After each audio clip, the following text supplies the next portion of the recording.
하나님의 말씀은 신명기 27장 9절에서 15절 말씀입니다. 모세와 레위 사람들이 이스라엘에게 말하여 이르기를 이스라엘아 잠잠하여 들으라. 오늘 내가 내 하나님 여호와의 백성이 되었으니 그런즉 내 하나님의 말씀을 청종하여 내가 오늘 내게 명령하는 그 명령과 규례를 행할지니라.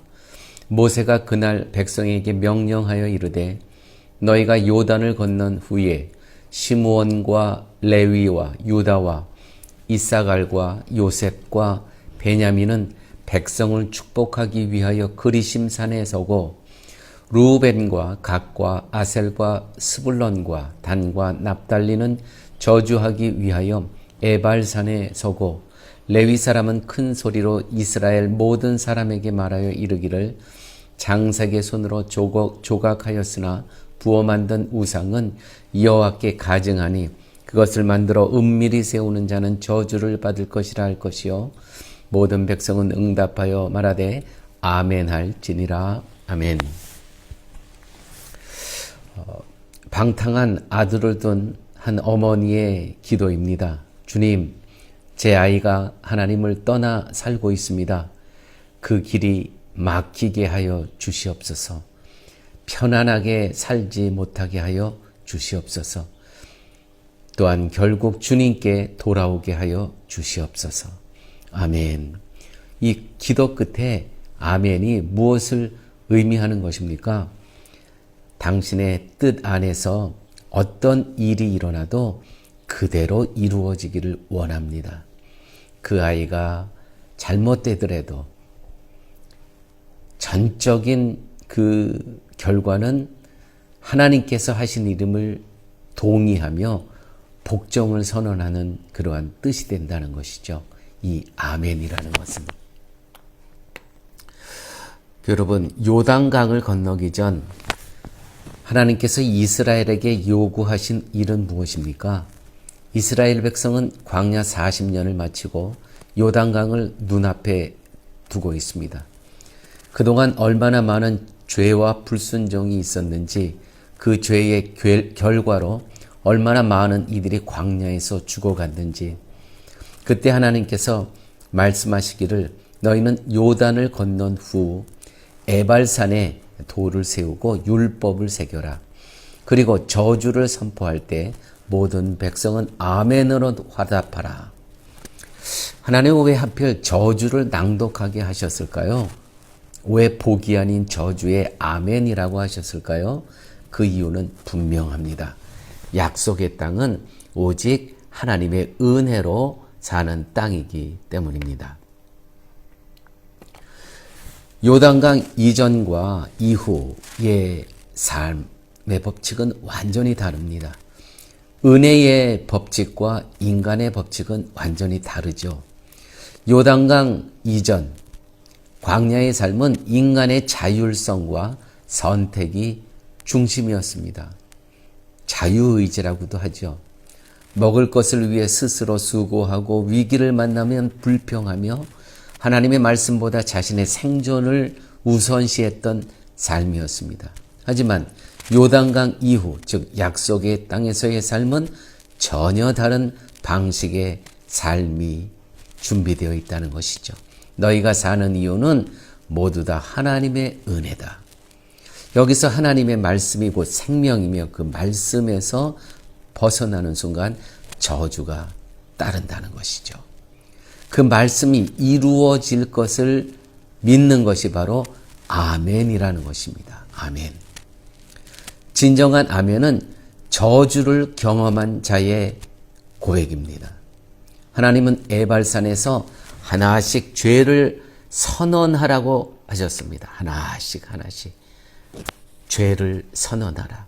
그것이 16절에서 26절 말씀입니다. 좀 길지만 제가 봉독하도록 하겠습니다. 그의 어머니를 경홀히 여기는 자는 저주를 받을 것이라 할 것이요 모든 백성은 아멘할지니라. 그의 이웃의 경계표를 옮기는 자는 저주를 받을 것이라 할 것이요 모든 백성은 아멘할지니라. 맹인에게 길을 잃게 하는 자는 저주를 받을 것이라 할 것이요 모든 백성은 아멘할지니라. 객이나 고아나 과부의 송사를 억울하게 하는 자는 저주를 받을 것이라 할 것이요 모든 백성은 아멘 할지니라. 그의 아버지 아내와 동침하는 자는 그의 아버지의 하체를 드러냈으니 저주를 받을 것이라 할 것이요 모든 백성은 아멘 할지니라. 짐승과 교합하는 모든 자는 저주를 받을 것이라 할 것이요 모든 백성은 아멘 할지니라. 그의 자매 곧 그의 아버지의 딸이나 어머니의 딸과 동침하는 자는 저주를 받을 것이라 할 것이요 모든 백성은 아멘 할지니라. 장모와 동침하는 자는 저주를 받을 것이라 할 것이요 모든 백성은 아멘 할지니라. 그의 이웃을 암살하는 자는 저주를 받을 것이라 할 것이요 모든 백성은 아멘 할지니라. 무지한 자를 죽이려고 뇌물을 받는 자는 저주를 받을 것이라 할 것이요 모든 백성은 아멘 할지니라. 이 율법의 말씀을 실행하지 아니하는 자는 저주를 받을 것이요 할 것이요 모든 백성은 아멘 할지니라.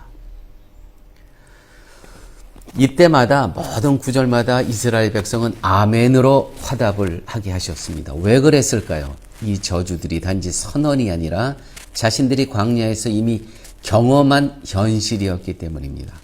하나님의 말씀을 무시했을 때 공동체에 어떤 고통과 파괴가 있었는지를 몸으로 겪은 자들이었기에 진실로 그렸습니다. 아멘이라고 고백할 수 있었다는 것입니다. 교회 여러분, 은혜의 땅에는 은혜만 있지 않습니다. 하나님의 은혜를 거부하거나 가볍게 여기는 자에게는 하나님의 징계, 곧 저주가 따른다는 것이죠. 하나님의 백성은 이것을 인정하며 살아가는 사람들입니다. 나는 본래 저주받아 마땅한 자였습니다. 그런데 그리스도께서 나 대신 저주를 받으셨기에 나는 오늘 은혜로 살아갑니다. 그러므로 주의 말씀에 순종하겠습니다. 아멘. 이런 뜻이 된다는 것입니다. 교회 여러분, 오늘 우리의 아멘은 무엇입니까? 오늘날 우리는 아멘을 너무 가볍게 사용합니다. 설교 끝에도 기도 끝에도 습관처럼 말합니다. 그러나 진정한 아멘은 심판 앞에 선 자의 고백이어야 됩니다. 하나님의 말씀이 우리에게 죄를 드러낼 때 그렇습니다. 저 말씀이 옳습니다. 나는 죄인입니다. 하나님의 말씀이 나를 도려낼 때, 나를 책망할 때, 예, 그렇습니다. 당신의 말씀이 옳습니다. 나는 죄인입니다. 라고 인정하는 자만이 진정한 아멘으로 화답하는 자라는 것이죠. 여러분, 그리스도의 십자가와 우리의 아멘은 어떤 관계가 있을까요? 우리는 모두 신명기 27장의 저주 목록에 해당하는 자들입니다. 그러나 하나님의 은혜로 인해 그 저주가 그리스도의 십자가 위에서 해결되었습니다. 이제 우리는 매일같이 이렇게 고백해야 됩니다. 주님, 저는 저주받을 존재 맞습니다. 나는 예수 그리스도의 십자가의 은혜 없이는 하루도 살아갈 수 없는 존재입니다. 당신의 말씀이 진리임을 인정합니다. 내가 불순종할 때 저주가 임하는 것이 옳습니다.